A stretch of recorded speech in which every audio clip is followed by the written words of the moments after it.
Hi guys, it's Colleen. Today I'm going to be bringing you a spring book haul. I've picked up just a bunch of random books over the past couple of months, really since the year started, but never enough to really warrant a book haul. But now I actually feel like I have enough to kind of do a book haul, kind of brag about my books coming in. That's all a book haul really is, just bragging. Look how many books I've got. They're so pretty, and let's all just talk about that, which is a lot of fun. I'm really sorry that I didn't upload last week. It was spring break, and I was feeling terrible. I was sick for all of it. And you didn't want to see this face looking like any grosser for a camera.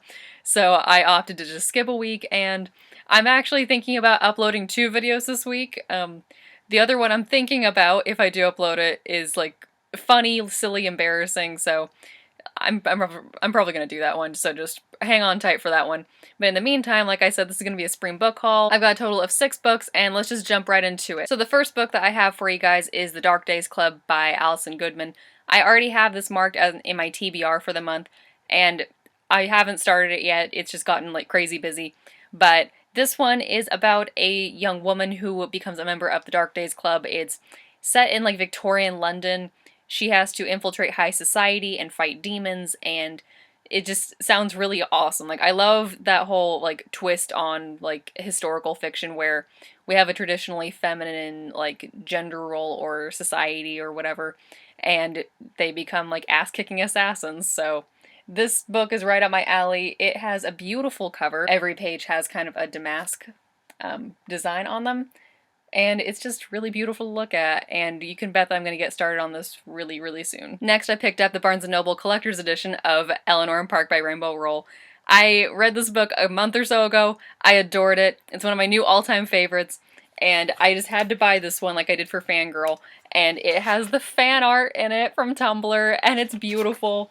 And just my Rainbow Rowell section looks so nice now. It's like a whole rainbow of rainbow. Next book that I picked up recently, I kind of jumped on the bandwagon a little bit. I just heard a lot of really wonderful things on BookTube about it, but it already sounded interesting too. That was just kind of the tipping point for me to actually go out and buy it. And that is Salt to the Sea by Ruta Septes. It's about a real life event that happened in 1945, 46. During World War II. It's the Eastern European liner, the Wilhelm Gustloff.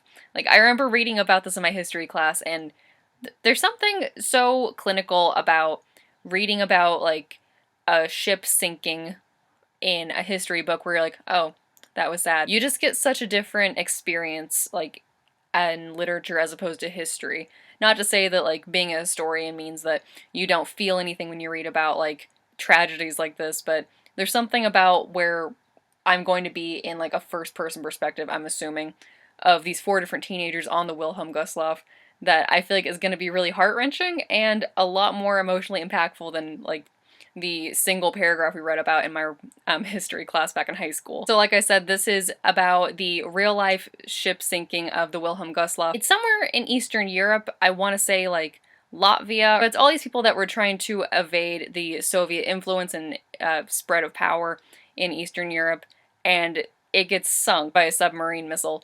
And it was the worst maritime tragedy of all time, more so than the Titanic. It had way more fatalities. And it just sounds like it's going to be a really heavy read, and I'm really looking forward to that. Also by Ruta Septes. I saw this when I was in line at Barnes & Noble picking up Salt to the Sea, and I saw that she had also written this book, and I just had to pick it up, especially because there are deckled edges on it, and it's beautiful. And it's called Between Shades of Grey by Ruta Septes.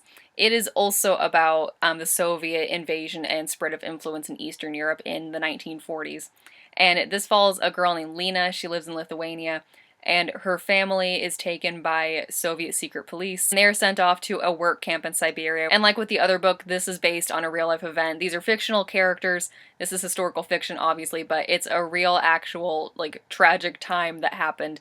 And it's just gonna be really awful and heart-wrenching to read. And I still love that because I think it's an important story to tell, because I guarantee you I know next to nothing about Eastern European history past, everything that happened in World War II, and even that is just a bunch of footnotes. So I really like the idea of reading these fresh perspectives on lesser-known events and humanizing these terrible tragedies that happened that don't really get glamorized like we do, talking about, the Nazis and bombing of Pearl Harbor with World War II, the 2 major events that we talk about, but we hardly ever talk about like Eastern Europe and everything that happened there. I hate how we pick and choose what history we're going to like popularize and prioritize in our history classes, but it does happen. So it's really important to me that we do have these two books to talk about these events, and I haven't even read them yet. I have no idea if she's even a good writer, if I'm going to like her writing, I mean, but I still picked them up just on good faith because I trust certain people on BookTube and they sound really great, so why the hell not? Next I picked up The Lovely Bones by Alice Sebold. This is one of my childhood favorites. I picked this up I think in like 8th grade or my freshman year of high school. Right around the time the movie came out, actually, but I didn't know it was getting turned into a movie. It was a recommendation by an English teacher. I'm pretty sure it was 8th grade now. It's about this girl named Susie Salmon. She is 14, and I'm pretty much just paraphrasing the book blurb right now at this point, but she is murdered by a neighbor, and it's terrible. It's not even a spoiler. I mean, that's how the book opens. It's all this first-hand account of Susie right up until the moment she dies, and then her experience in the afterlife, like watching her family go on with their lives and watching them try to figure out her murder and how these people grow up without her and how her death has affected them. And it's a really beautiful book. Like, it's not just all gloom and doom. Like, I know I just made it sound like the, like, depressing story to end all depressing stories. I mean, it is a sad book, and I do love sad books, but not for, like, the emotional gratification. I love this book because it is beautifully written, it's thoughtful, and I saw this, again, I was at Barnes & Noble just perusing, and it was on sale, and I was like, I need that. I can't believe I don't already have that in my collection. It's one of my all-time favorite books. It's so beautiful. It says so much about human nature and about just... It's great. It's great. And finally, I picked up We Are the Ants by Sean David Hutchinson. This one's a little weird. It's about this teenage boy named Henry. He's got a really bad home life. He just recently suffered a tragedy of his boyfriend having killed himself. His brother, just based on the book blurb, is kind of facing some issues like having dropped out of college and getting his girlfriend pregnant, and his mother's really stressed out about all this, and Henry's just not doing great, and for some reason, he's either abducted once or multiple times by aliens, and they give him the choice to blow up the Earth and end humanity. And that's just... I usually don't go to science fiction, but that's just a wonderful premise. Like, they have chosen someone who is young and relatively innocent and naive, but you would assume so because, like, you're assuming that he's, like, 13, 14, I think. And he's just gone through, like, this personal tragedy of his boyfriend having committed suicide, which is just awful. And then his family life is terrible, and he's given this power to just end it all, and I'm like, this could either be really great or really, really problematic, because I don't like the idea of someone romanticizing suicide or saying, like, you should just end everything if life isn't going your way or something, which isn't to, like, shit upon people who do choose suicide, because it's their choice, whatever. I'm getting really off topic. What I'm saying is it's a really controversial premise that this is presenting. It's kind of a huge book, actually.